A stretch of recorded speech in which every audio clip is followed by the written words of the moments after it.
Thank you, Chair, and thank you to the Commission for the presentation on the mid-term review of cohesion policy.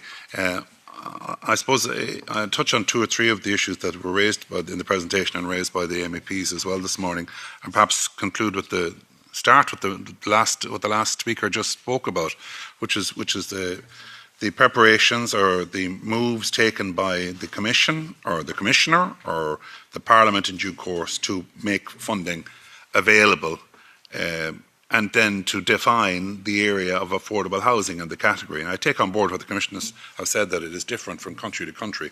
It is difficult based on the economic conditions, geographical conditions, based on considerable number. I tell a story of visiting three local areas of my constituency in Ireland in recent weeks to speak to people on the housing list and the contrasting stories. And many of the issues that keep arising are the issues with regard to the lack of finance and the lack of funding and the lack of any type of initiative to encourage those at the moment. For instance, in County Longford, I visited the local authority and spent some time with residents in a local social housing scheme. And I was stunned to be told by the local authority that there had not been a private investor in the local housing sector for 17 years.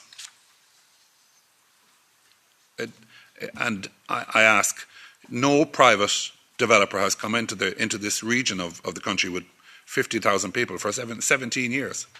And I said, this is an absolute collapse of the system whereby the member state, first and foremostly, or the Commission, or otherwise, would provide an incentive, would provide the support structure, would provide an initiative. And often when you speak to the people then in the sector who talk about providing affordable housing, they will say there is no incentive, there is no support initiative, there is no apprenticeships available, there's no staff available. There are a variety of different reasons which arise. But I ask myself how we can stand by when this is actually the case. I ask myself, we must focus our energies on supporting families and communities, but we must support local authorities who in these particular cases have been doing their best. They say to me, we have enough social housing in the county. We have enough. We need affordable housing for families who are now working, which is in itself quite extraordinary. But that is the depth of the difficulties we face. Thank you. Like, share, and subscribe, and let us know your thoughts in the comments. We'd love to hear from you.